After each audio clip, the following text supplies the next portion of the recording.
Hello everyone, I am Chaman Singh. Welcome back to my YouTube channel CS classes. Dear student, 10th की chemistry से आज जो हमारा topic रहेगा वो रहेगा केमिकल रिएक्शन। केमिकल रिएक्शंस क्या होती हैं और कितने टाइप्स की होती हैं, चलिए देखते हैं। इसमें हम पहले पढ़ चुके हैं कि रिएक्टेंट्स क्या होते हैं और प्रोडक्ट्स क्या होते हैं, और उनमें जो केमिकल रिएक्शंस हैं उनमें कैटलिस्ट का क्या यूज है। तो कैटलिस्ट के बारे में भी हम जान चुके हैं। तो अब स्टार्ट करते हैं आज हम types of chemical reaction. Types of chemical reaction.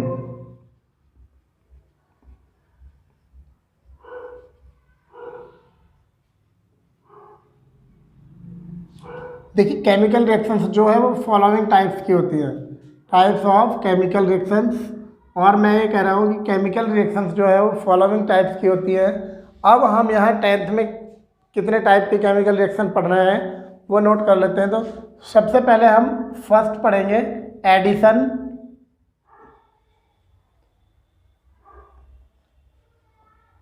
Addition और कॉम्बिनेशन।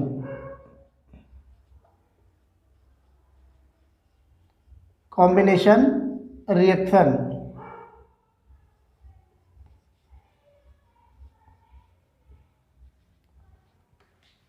एडिशन और कॉम्बिनेशन रिएक्शन। सेकंड हम पढ़ेंगे decomposition reaction. Decomposition reaction.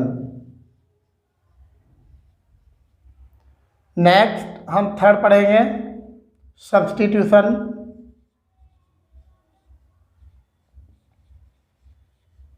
Substitution और डिस्प्लेसमेंट रिएक्शन।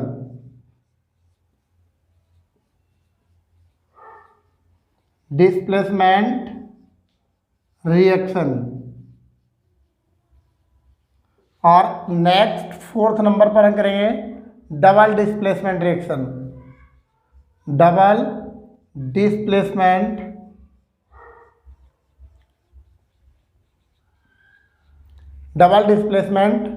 रिएक्शन।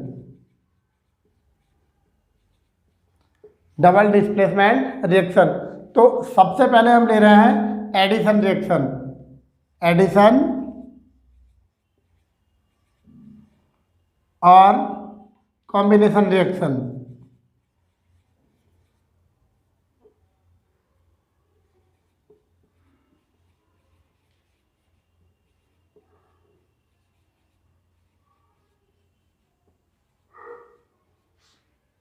एडिशन और कॉम्बिनेशन रिएक्शंस में देखिए क्या होता है। जो रिएक्टेंट मॉलिक्यूल्स होते हैं, टू और मोर रिएक्टेंट मॉलिक्यूल्स आपस में कंबाइन होकर, टू और मोर रिएक्टेंट मॉलिक्यूल्स आपस में कंबाइन होकर सिंगल प्रोडक्ट फॉर्म करते हैं। दो या दो से अधिक रिएक्टेंट मॉलिक्यूल आपस में कंबाइन होकर के एक सिंगल मॉलिक्यूल या प्रोडक्ट फॉर्म करते हैं। इन रिएक्शन को हम कह देते हैं कॉम्बिनेशन और एडिशन रिएक्शन। कॉम्बिनेशन और एडिशन रिएक्शन। तो चलिए सबसे पहले हम ले रहे हैं एडिशन रिएक्शन। एडिशन रिएक्शन क्या होती हैं? एडिशन रिएक्शन पे क्या होता है, रिएक्टेंट के टू और मोर मॉलिक्यूल्स, रिएक्टेंट के टू और more molecules only single product form करते हैं। ओनली सिंगल प्रोडक्ट फॉर्म करते हैं। उन रिएक्शन को हम बोल देते हैं कॉम्बिनेशन रिएक्शंस और एडिशन रिएक्शंस। टू और more than two reactant molecules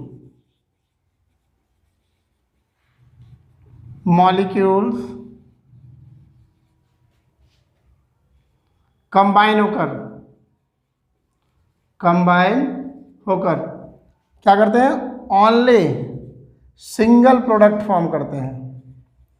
single product form करते हैं। तो ऐसे रिएक्शन को हम क्या बोल देते हैं? ऐसे रिएक्शन को हम बोल देते हैं एडिशन रिएक्शंस। इसके एग्जाम्पल से समझते हैं। फर्स्ट एग्जाम्पल हम ले रहे हैं carbon solid plus oxygen. Carbon solid plus oxygen. तो इससे क्या फॉर्म हो जाता है? इससे हो जाता है CO2 फॉर्म। क्या फॉर्म होता है इससे? CO2, carbon dioxide gas. Next example हम ले लेते हैं H2 plus Cl2, H2 plus Cl2, तो इससे क्या फॉर्म हो जाएगा? 2HCl, hydrogen chloride. नेक्स्ट हम ले लेते हैं सल्फर प्लस ऑक्सीजन, तो यहाँ क्या फॉर्म हो जाएगा? Sulphur dioxide, sulphur dioxide. Next ले लेते हैं NH3 प्लस HCl, तो इससे जो प्रोडक्ट फॉर्म होगा वो होगा NH4Cl। एक एग्जांपल और ले लेते हैं N2 प्लस 3H2, तो इससे प्रोडक्ट क्या फॉर्म होगा? 2NH3। तो ये सब क्या है? एडिशंस रिएक्शंस के एग्जांपल्स हैं। इनमें क्या हुआ है? इनमें जो रिएक्टेंट्स मॉलिक्यूल्स हैं वो आपस में कंबाइन होकर ओनली सिंगल टाइप का प्रोडक्ट ही फॉर्म कर रहे हैं। एक एग्जांपल और ले लेते हैं, हम ले रहे हैं सल्फर डाइऑक्साइड और उसका रिएक्शन करा देते हैं ऑक्सीजन के साथ, तो इससे फॉर्म हो जाता है सल्फर ट्राई ऑक्साइड। तो ये भी एडिशन रिएक्शंस का ही एग्जांपल्स है। देखिए कुछ ऑर्गेनिक कंपाउंड्स जिनमें डबल बॉन्ड और ट्रिपल बॉन्ड प्रेजेंट होता है, तो वो क्या करते हैं? मोस्टली एडिशन रिएक्शंस देते हैं। हम बात कर लेते हैं C2H4, C2H4, C2H4 को इस तरह से लिख लेते हैं CH2 डबल बॉन्ड CH2। अगर इसके ऊपर हम रिएक्शन कराते हैं H2 का in presence of Ni, nickel, तो इससे हमारा क्या फॉर्म होता है? ये डबल बॉन्ड ब्रेक हो जाता है और इससे C2H6 इथेन फॉर्म हो जाता है। यह है इथीन, और इथीन से हम क्या कर लेते हैं? इथेन फॉर्म कर लेते हैं। ऐसे ही हम एक एग्जांपल और ले लेते हैं ट्रिपल बॉन्ड का, CH ट्रिपल बॉन्ड CH, इसे बोलते हैं इथाइन। इथाइन, इसके ऊपर भी हम हाइड्रोजन का रिएक्शन करा देते हैं Ni की प्रेजेंस में ही, तो इससे बन जाता है C2H4 इथीन। तो ये भी क्या है? ये भी एडिशन रिएक्शंस के ही एग्जांपल्स हैं। तो मोस्टली जो डबल और ट्रिपल बॉन्डेड कंपाउंड्स होते हैं वो एडिशन रिएक्शंस देते हैं। अब हमारा एडिशन रिएक्शंस यहाँ कंप्लीट हो चुका है। अब आगे जो हमारा रिएक्शन रहेगा वो है डीकम्पोजिशन रिएक्शंस। और डीकम्पोजिशन रिएक्शंस क्या होते हैं, चलिए इनके बारे में अब हम पढ़ते हैं। तो चलिए स्टूडेंट कर लेते हैं डीकम्पोजिशन रिएक्शन। डीकम्पोजिशन रिएक्शंस क्या होती है? डीकम्पोजिशन रिएक्शंस में कोई एक रिएक्टेंट मॉलिक्यूल्स और कंपाउंड्स, कोई एक रिएक्टेंट मॉलिक्यूल्स और कंपाउंड्स क्या करता है? स्मॉलेस्ट टाइप के कंपाउंड्स फॉर्म करता है। ऐसे रिएक्शंस को हम कहते हैं डीकम्पोजिशन रिएक्शंस। तो इसके एग्जांपल से समझ लेते हैं। हम फर्स्ट एग्जांपल्स ले रहे हैं इसका, calcium carbonate CaCO3, calcium carbonate. जब कैल्शियम कार्बोनेट को हम हीट करते हैं तो ये हमारा कैल्शियम कार्बोनेट कैल्शियम ऑक्साइड और कार्बन डाइऑक्साइड में टूट जाता है। तो ये भी क्या है? एक डीकम्पोजिशन रिएक्शन है।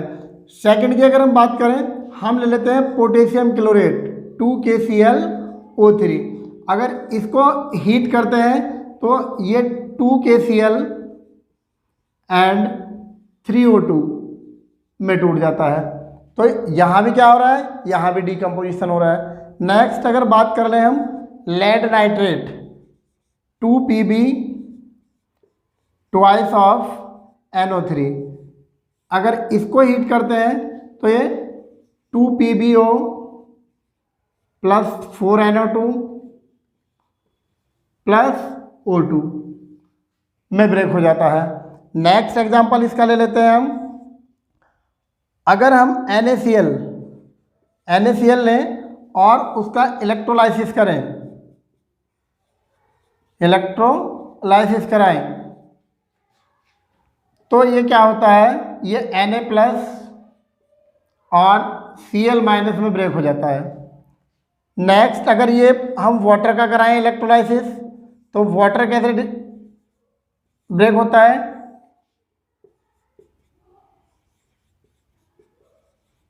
देखते हैं वाटर कैसे ब्रेक होता है।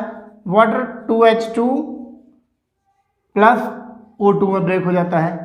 नेक्स्ट अगर एक एग्जांपल लें हम AgCl का, तो क्या होगा 2AgCl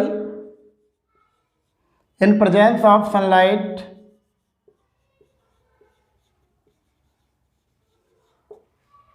तो ये कैसे टूट जाएगा 2Ag प्लस Cl2, इस तरह से AgCl का डिकम्पोजिशन हो जाएगा। तो ये सब एग्जाम्पल हमने डिकम्पोजिशन रिएक्शन के किए हैं और यहाँ पे हमारा डिकम्पोजिशन रिएक्शन भी कंप्लीट होता है।